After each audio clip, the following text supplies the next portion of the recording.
बिस्मिल्लाहिर्रहमानिर्रहीम। अस्सलाम वालेकुम वरहमतुल्लाहि वबरकातुहू। इतवार 28 जमादियुल अव्वल 1 दिसंबर 18 है मंगेर दी तारीख। मैं मुमताज तारिक तुसा दे पे वखरी गाल उम्मीद करना मेरे सारे सज्जन खैर सल्ला दे नाल हो सो। पहली तारीख होवे या 15 तारीख होवे, तो आपको पता है पेट्रोलियम मसनूआत डीजल पेट्रोल इन दी कीमतें दे रद्दो बदल करे दी हुकूमत ते पहली तारीख के हवाले दे नाल बद खबरी आखूं खुशखबरी ना आखूं। पेट्रोल कोई 3 रुपए 72 पैसे ते डीजल 3 रुपए 69 पैसे कीमत वधा दी है ना। उन्हें सोचे अवाम के पैसा थी गए ढेर, सुखे थे 15 ए 60 बिली मार छोड़ो। खैर नाले इजाफा तो उत्ते लागू थी गए तो का। दूजी गाल है कि रात एक शादी है दोस्त दी, प्यारा दोस्त आ, उन्हें शरीक थूं। मैं कोशिश की थी लाइव आके तो आपको भी शरीक करा हूं, लेकिन ऊंजा दे उते सिग्नल जे रहनो बेहतर कहना। उथा एक महफिल का प्रोग्राम हा, थाल दे उते बंदे ना गा के डोहड़े और गजल सुनवान। इंतहाई शानदार महफिल है, बड़ा मजा है। हुण साडे चैनल दे मिजाज दे खिलाफ है ये गाल, तो आपको अगर हो शौक वो वीडियो देखना चाहो तो वो मैं वीडियो तो आपको अपने चैनल दे उत्ते दिखाना चाहसा। तुसा थोड़ा जहां उन्हें झलकी दे गिनो।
देगी देवे हुण तुसा कमेंट दसे सो कि तुसा ए मौसीकी डोड़े गजल या गजलां सुनना चाहते हो तो ये मैं तुम्हारी खिदमत पेश करे सा।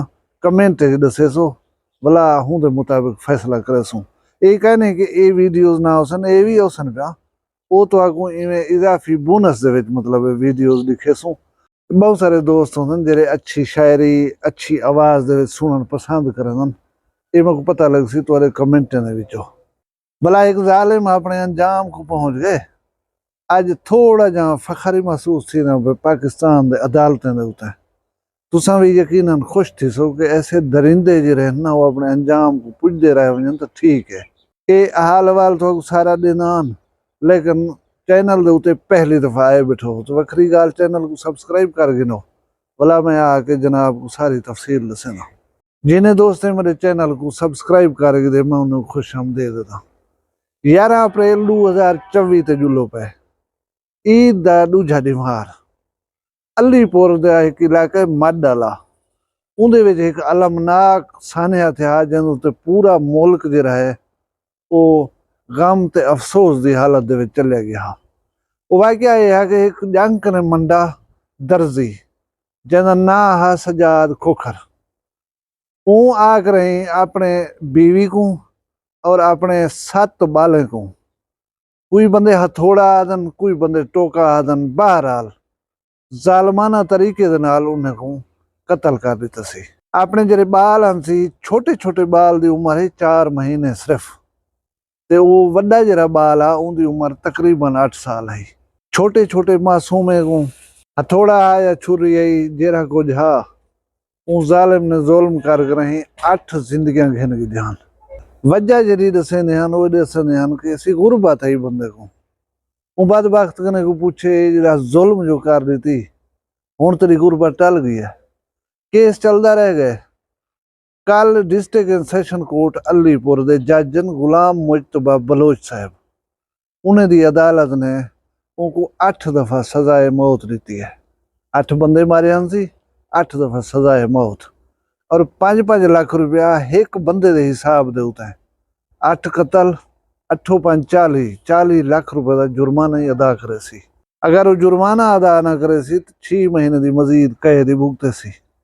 मैं जाती तौर दे उते समझेना कि ऐसे लोग जेरे इंज घनौने जुर्म करन ना वाजे भी होनन, उन्हें को बोलना नहीं पड़ता, कई इबाम कह नहीं होंदा कले यार घट होंदे कि इन्हें ये जुर्म कीते, उन्हें दा कोई केस नहीं चलावने चाहिए।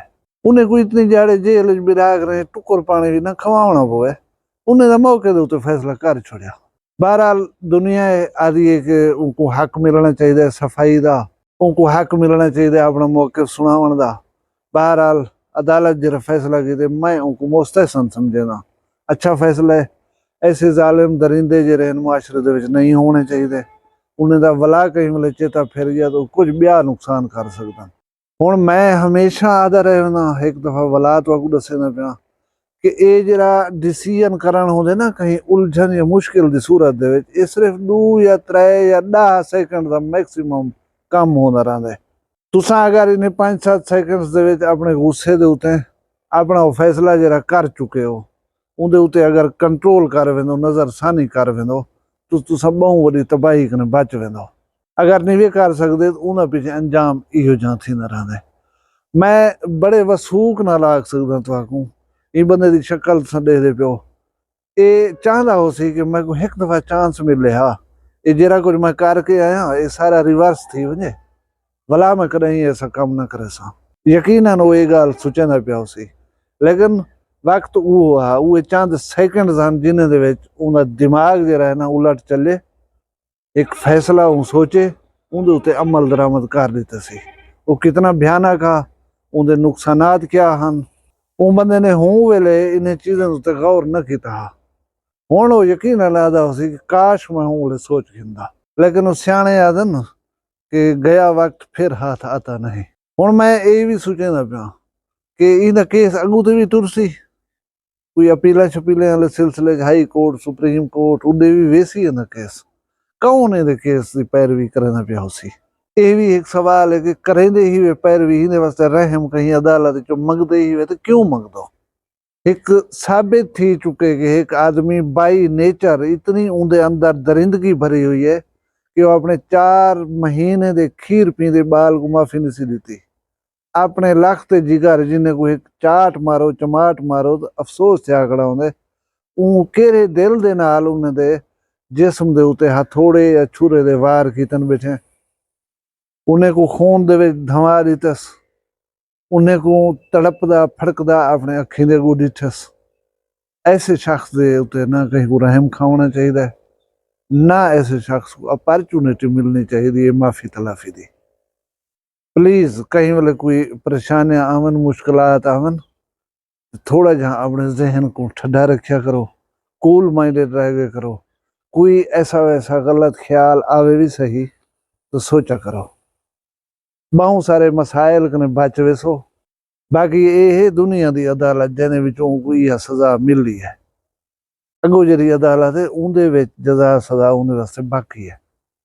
ये सिर्फ तुहाकू असाकू समझावन ते दसन दे वास्ते रियासत ने जरा है ना उनको सजा दी है, लेकिन जेरे वेले मार कर फांसी चढ़ कर परवरदिगार दी अदालत वैसी उथा शायद कोई रहम उनको ना मिले, क्योंकि उनको आख दिता गया कि इंसानियत दा कत्ल बहुत बड़ा जुर्म है, गुनाह है, कबीरा है।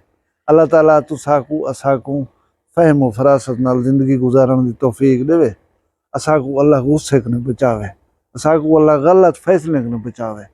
तुसा सारे अपना ढेर सारा ख्याल रखा है, मैं को दुई याद रखा है। जींदे हो सू वला मिल सू एक भी वीडियो दे नाल। फिलहाल मैं को दे इजाजत, अल्लाह हाफिज।